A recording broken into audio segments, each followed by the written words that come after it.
Hello, this is David Macchia, author of Constrained Investor, How to Avoid a Devastated Retirement. I'm glad you're watching this presentation. The topic is an important one. Let me begin with a quote that no retiree should ever forget. In retirement, it's your income, not your savings, that creates your standard of living.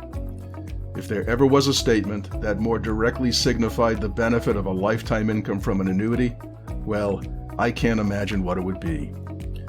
You see, an annuity pays an income that is guaranteed for as long as you live. And no matter how long you live and how much the payments may total, you continue to receive them. That is an inviolable guarantee made to you by an insurance company. When you think about it, that is a pretty fantastic proposition. It is because of this simple truth. No retiree stops needing income. Bills must be paid in retirement whether you are 65 or 83 or 97. Consider Kathy, who is retiring at age 66. She knows something about living a long time in retirement. Her mom, Helen, lived until age 96. Could Kathy outlive Helen by, say, 6 years? Of course she could, with new advances in medical and biotechnology. If she does, Kathy will lead income from age 66 to 102. That's 432 months of income. Only an annuity can guarantee that. Some people don't like annuities. Some actually think they are uniformly bad. That mentality is out of date, deeply unfair, and ultimately costly to individuals whose retirements might otherwise have been made stronger with an annuity. Frankly, many of those who object most strenuously are investment advisors who don't like the idea of seeing a portion of someone's savings shift to an insurance company. Advisors want to manage as much money as possible. But that's the way it is with these unique financial vehicles. People either seem to love them or hate them. Annuities remind me of politics. They ignite polarized beliefs that sometimes make it difficult to have fruitful discussions. Well, I'm here to offer you a lesson in how to think about annuities. And whether you are currently on the love side or the hate side of the annuity debate, or just don't know what to think, maybe after viewing this video, you'll come to think of annuities as Ann-YOU-ities. Polls regularly track the popularity of politicians. They tell us that at any given time, the President of the United States may be popular or unpopular. Much of what drives the judgment of a president's popularity has to do with current economic conditions. When people perceive the U.S. economy as strong, the president tends to be the beneficiary of a higher approval rating. It's much the same for various savings and investment vehicles. Their popularity may surge or wane depending on prevailing psychology and economic conditions. Take Japan as an example. Stocks were wildly popular in 1989. That year, the Nikkei index hit its all-time high of 38,957. But then stocks became less popular. 33 years after that high, stocks in Japan are still far below where they were in 1989. Few savings instruments have seen their popularity vary as widely as CDs. Back in 2000, you could have purchased CDs and earned interest rates of about 7%. By 2021, the interest rate on CDs had plummeted by 99%. In 2000, you may have thought CDs were great. In 2021, you may not have given them the time of day. Due to something important, your feelings about CDs changed. What was important? Your self-interest. A generous rate of interest appealed to your self-interest, but when interest rates turned almost invisible, your self-interest told you, no thanks. In recent years, stocks have been wildly popular in the United States. That makes perfect sense. When stock prices are moving higher, as they had been for 14 years, your self-interest may tell you, I know it's risky and I'm retired, but everybody else is making money. You listen and maybe it works out. Or perhaps you read about someone like Jeremy Grantham, the famous money manager who correctly predicted the 2008 market crash. Grantham predicts that stocks are in a super bubble that will explode and cost investors $35 trillion. If you've noticed lately, stock prices have turned downward, and your self-interest may change its opinion and tell you to pass on stocks. When considering annuities, my advice is to trust what your self-interest tells you. Ask questions of the insurance agent or financial advisor who is recommending the annuity. Ask as many questions as it takes for you to feel comfortable. If an annuity isn't right for you, the answers to the questions I'm suggesting below will inform your self-interest. In general, annuities may be used in one of two ways: to accumulate savings or to pay you a monthly income. Depending upon the annuity that is being recommended and its purpose, your discovery process should include questions like these. What is the term of the annuity? 5 years? 7 years? Ask yourself, what time commitment am I comfortable with? What are the liquidity provisions? Am I able to withdraw money annually without penalty? If so, how much? 10% annually? That's typical. Ask yourself if you are likely to withdraw more than 10% annually. Retirees typically will not need to withdraw more than that unless they encounter an emergency situation that requires them to get their hands on additional money. The annuity may offer a liquidity provision if, for instance, you encounter a health emergency or require home health care or confinement in a nursing home. Ask about these type of liquidity provisions. What is the annuity's surrender charge? This is important because the surrender charge is the penalty you will pay if you cash in the annuity before its term. The surrender charge is similar to the penalty you'd pay if, say, you cashed in a 5-year CD before its maturity date. Be certain to ask about the level of surrender charges. Ask if the surrender charge declines on an annual basis. Make certain that they are reasonable in your judgment. By what method does the annuity credit interest? This can be a complicated issue because increasingly, the interest rates annuities pay are linked to the performance of one or more stock indices, such as the S&P 500. Many annuity owners really like the indexed approach because they see it as a way to sort of participate in the stock market, but without having to take on true market risk. If stocks turn downward, the annuity typically guarantees that you won't lose any money.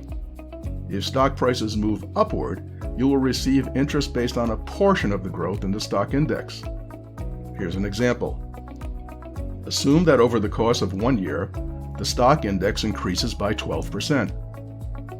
The annuity may credit interest based upon, say, 50% of that, or 6%. In this example, 6% may offer a high appeal to a retiree who doesn't want to expose savings to principal risk, but who does seek the potential to earn an interest rate that is higher than what CDs are paying.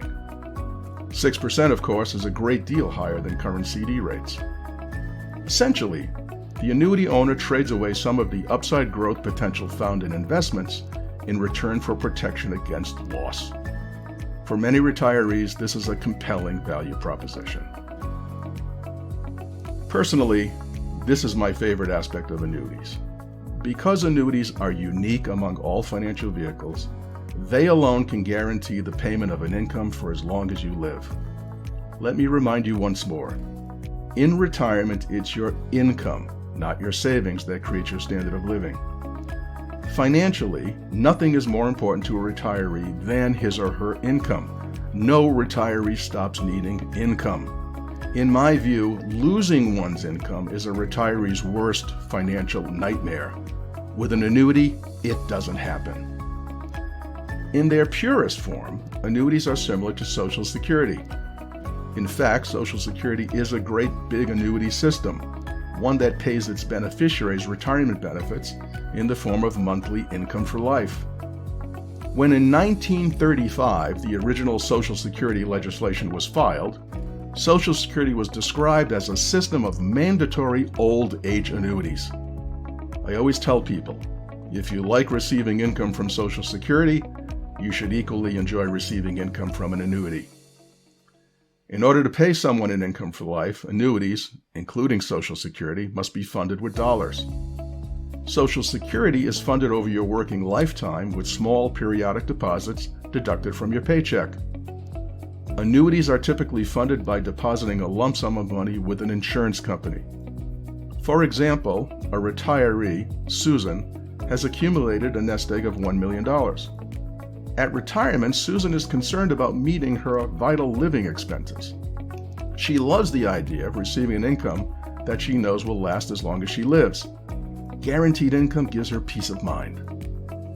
To supplement her government-provided annuity, Social Security, Susan might allocate a share of her savings, say 25%, to the purchase of a single premium annuity, meaning one lump sum payment.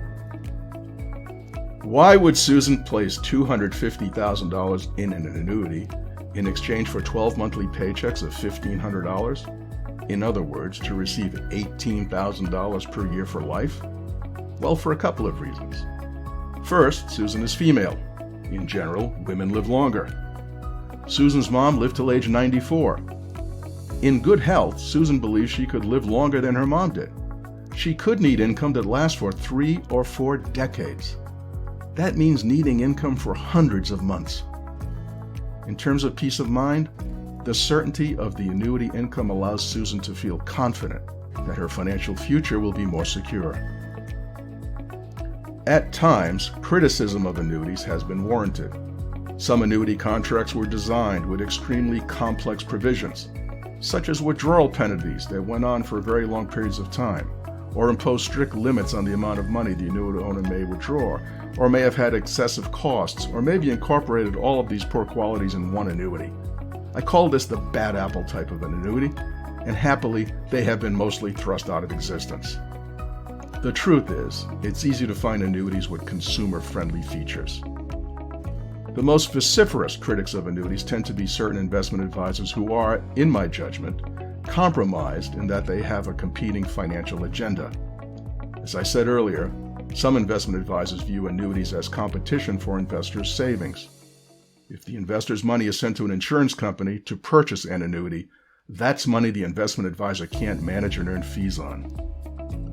The tendency among annuity critics is to keep hurling insults at annuities by implying that they all have high fees and poor liquidity. It's loud and attention-grabbing, but it's wrong. I believe that blanket condemnations do a grave disservice to consumers who may forego the benefits that annuities uniquely provide. I have no doubt that this happens, and it's a tragic outcome. Fortunately, not all investment advisors view annuities in this manner. In fact, the current trend among advisors is that increasing numbers of them are recommending annuities when doing so serves their clients' best interests. They are to be applauded for this. Another factor that led to criticism of annuities arose out of poor marketing practices in the past, especially in the solicitation of seniors. These practices led to some class action lawsuits. Although these are historical issues, and they involved only a tiny fraction of the insurance agent population, and just a small percentage of annuities, they tarnished the reputation of the industry as a whole, and they made it harder for people to differentiate between annuities to avoid versus annuities to welcome with open arms. The good news is that virtually all of this bad stuff has been relegated to history. Years ago, the insurance industry cleaned up its marketing practices. It is easy to find annuities with low costs, generous withdrawal provisions, and excellent overall benefits. In other words, annuities you would be proud to own. Let your self-interest tell you if purchasing an annuity is the right thing for you. Keep these questions in mind. Do I need lifetime income to supplement my Social Security? This is a key question to which many retirees will answer yes. Remember that annuities are the only financial vehicle available that can guarantee you a lifetime income. What is the term of the annuity? If you are considering an annuity to grow your savings, you will benefit from the income tax deferred growth that annuities provide. That said, pay attention to the term. If you are comfortable with, say, 5 years or 7 years, then tell the insurance agent or financial advisor that that is what you want.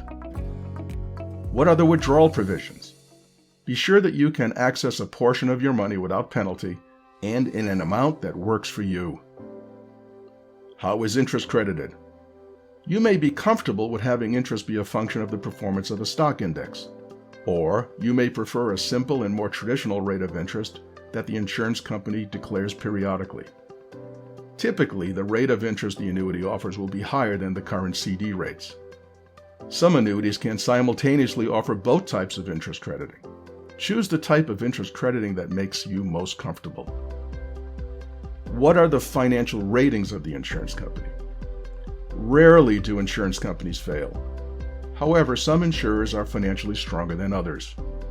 Agents or advisors that represent financially strong companies will be anxious to share the financial strength ratings of various insurers. Do you now feel better equipped to evaluate the purchase of an annuity? I hope so.